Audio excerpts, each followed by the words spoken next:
보겠습니다. 하나님 감사합니다. 오늘 주신 하나님의 귀한 시간에 우리가 이 자리에 나왔습니다. 또 이 자리에 모였습니다. 하나님 주시는 복음의 사명 또 천국에 대한 소망을 품고 하나님 이 현실을 살아가는데 또 부족함을 하나님께 아뢰며 주님의 은혜를 얻고자 담대히 이 자리에 나왔습니다. 주 하나님 함께하여 주시고 또 이 자리를 나갈 때 하나님의 은혜가 동행하며 꾸준하길 원하오니 주여 성실히 임하신 하나님을 매 순간 삶 속에서 만날 수 있도록 도와주세요. 아멘.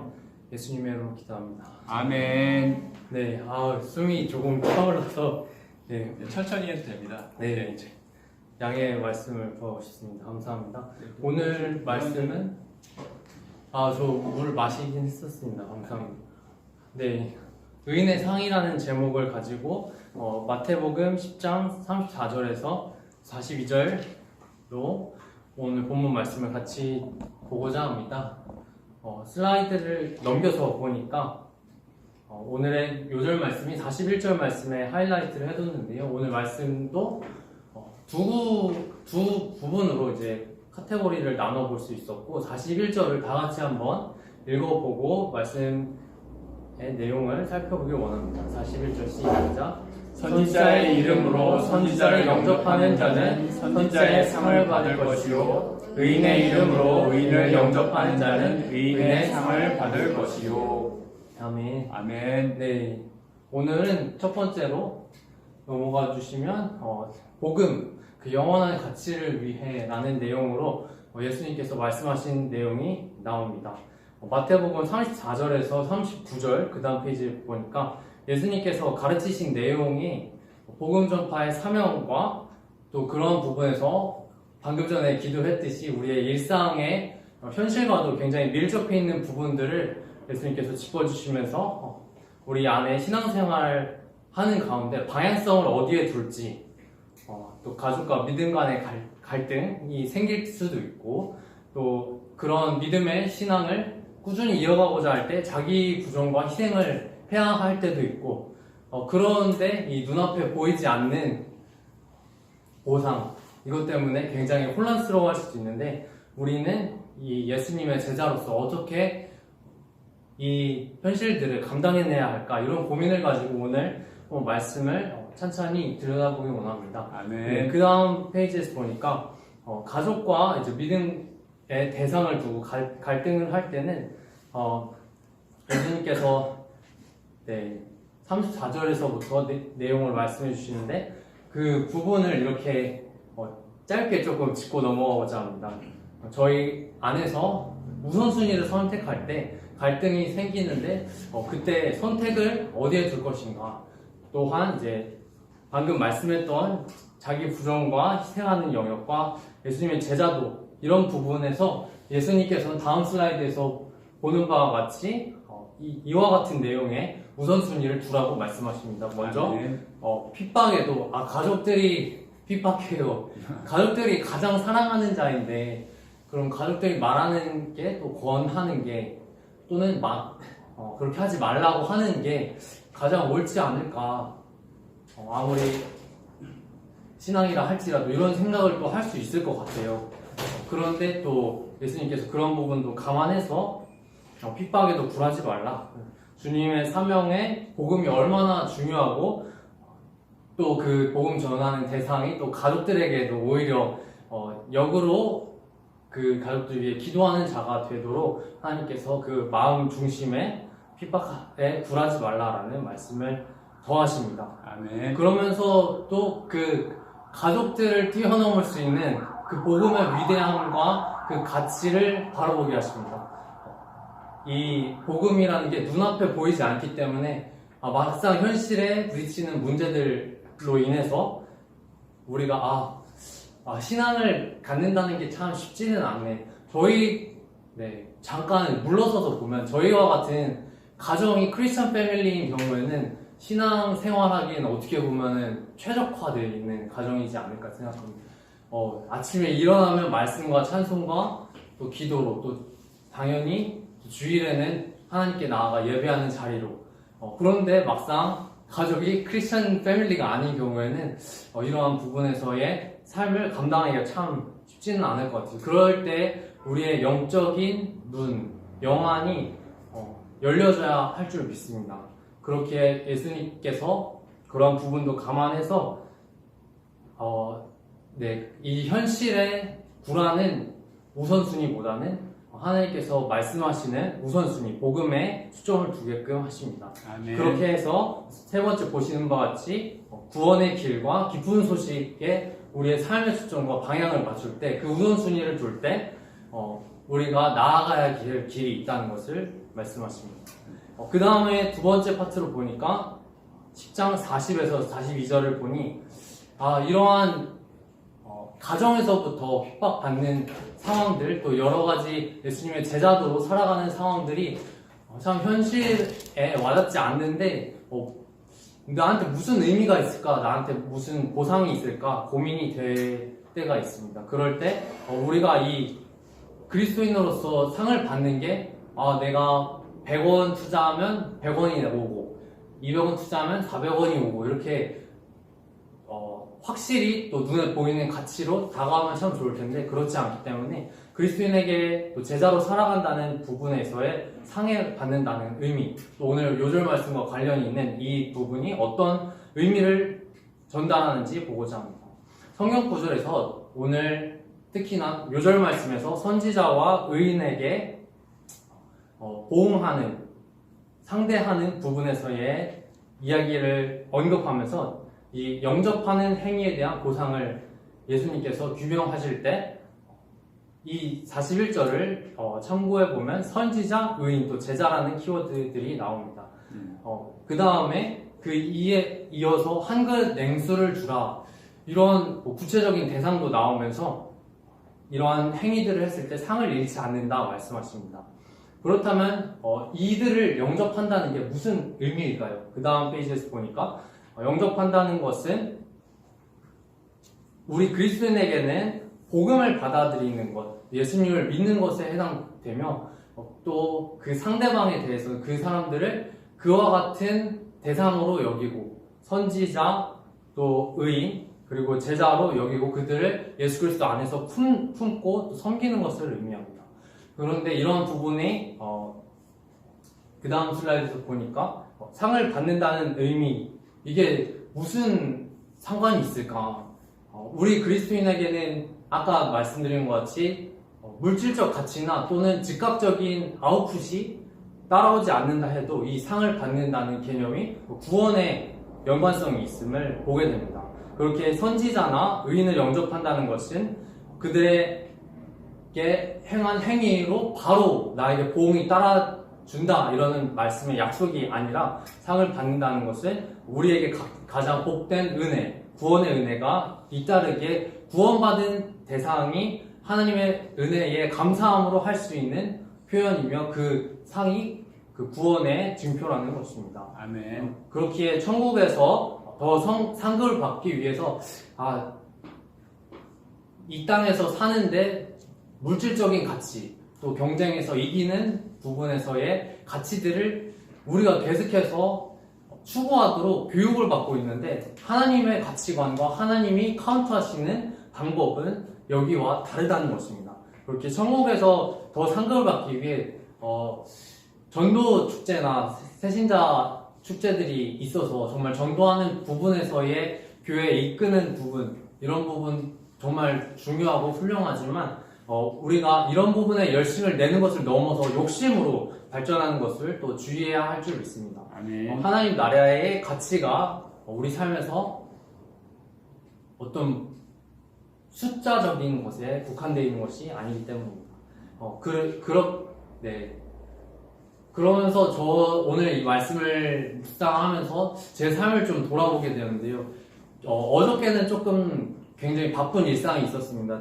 제가 이제 박사 과정을 졸업하는 시즌이 되니까 이제 중앙대학교에서는 군대 2년을 빼고 약 10년간 중앙대학교에 다니고 있습니다. 그렇다 보니까 중앙대 고인물, 이런 화석 이런 얘기를 저는 피해갈 수 없는데요. 그런데 이제 마지막으로 종지부를 찍으려고 하니까 그간 중앙대학교에서 열심히 뛰어다니면서 알았던 연구 팀워크들 또 프로젝트들 이런 것들을 마감해야 되다 보니까 정말 쉽지는 않았습니다. 이런 부분을 정리해서 어저께 한 시간 안에 저에게 주어진 짧은 시간 안에 다 발표를 해야 됐기 때문입니다. 이렇게 막중한 임무에서 사실 혹평을 받았습니다. 어저께 굉장히 열심히 긴장해서 발표를 했지만 결국에 저한테 너무나도 훌륭해 멋져라는 것보다는 여러 가지 더 분발해야 된다 등등의 좋은 조언들이 제게 주어졌지만 어제 하루는 참 홀가분한 마음도 있었고 또 이거 만만치 않은데 하는 그런 생각도 있었습니다. 이러한 저의 좀 업무적인 스트레스 가운데 오늘 일상을 살다 보니까 제 일에 더 집중해야지, 다른 사람들한테 내 시간을 투자하고 주는 거, 이거는 너무나도 나한테 지금 사치야. 그리고 내가 지금 감당할 수 있는 범위가 안 돼 하는데 오늘을 또 살아내는 과정에서 제 일에만 집중할 수 없게끔 주변에서 도움의 요청을 받기도 하고 또 교수님의 지도 안에서 그 도움을 또 실행해야 되는 영역들이 있었습니다. 그럴 때 내가 이거 꼭 도와줘야 되나? 그냥 교수님께는 하는 척 하면서 넘어가면 안 될까? 이런 등등의 생각을 하면서 좀 마음으로서는 내적 갈등이 심했습니다. 그런 가운데 또 오늘 말씀을 보니까 상대방을 선지자와 같이 또 의인과 같이 또 예수 그리스도를 영접할 또는 영접한 제자와 같이 생각하고 그가 또 그 대상이 구원에 이르기 위해서 정말 당장에 제 입술로는 예수님은 정말 멋있는 분이야, 우리 한번 교회 가자, 이 말을 조금 주저하고 있는 또 준비하고 있는 과정 중에 내가 할 수 있는 것은 삶으로 또 복음을 전하는 영역이기에 열심히 기도했던 그런 순간이 오늘 하루는 제게 큰 내적 갈등으로 다가왔습니다. 그래서 더욱이나 오늘 말씀이 제게 찔렸습니다. 내가 오늘 이 목표를 삼았는데 이거는 끝내야 되는데 이 친구를 도와주면 이 목표를 못 끝낼 텐데 그러면 나는 다른 시간대에 이거를 실행해야 되는데 그럼 내가 쉬어야 될 시간이 삭제되고 사라지고 너무 어렵다.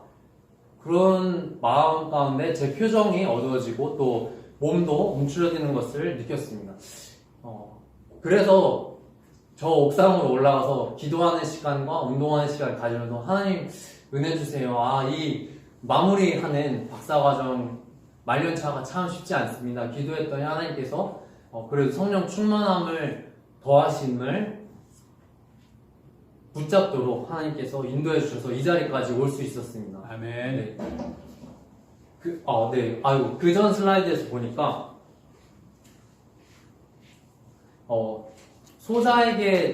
소자 하나에게 주는 냉수 한 그릇. 어떤 작은 사람, 나의 도움을 필요로 하는 사람, 어떻게 보면은 내가 더 힘이 있기에 다른 사람을 도와줄 수 있는 이런 생각이 들 때가 우리 생활 가운데 있을 것 같아요.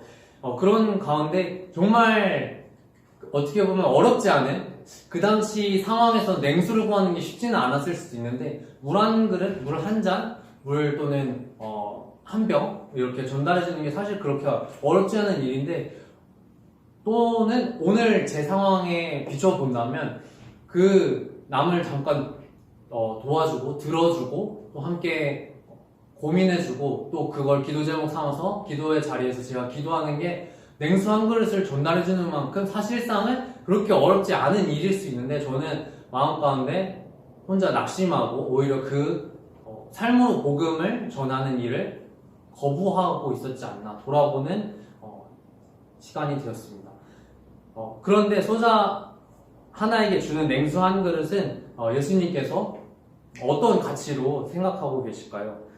여기 내용을 살펴보니 소자는 지극히 작은 자입니다. 또 이 본 구절을 바탕으로 보면은 제자들을 말합니다. 세상적으로는 환영을 받을 만한 위치도 신분도 아닌 자들을 의미합니다.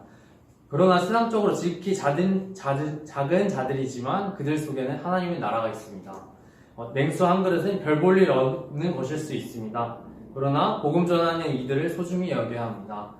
선교하는 일을 소중히 여겨야 합니다. 그리고 이를 동참해야 합니다. 아멘. 복음을 전하는 이들을 위해서 또 우리가 복음을 전하게 될 대상을 위해서 우리가 맹수 한 그릇을 주는 이 복음으로서 살아가는 우리의 삶의 예배가 끊이지 않았으면 좋겠습니다.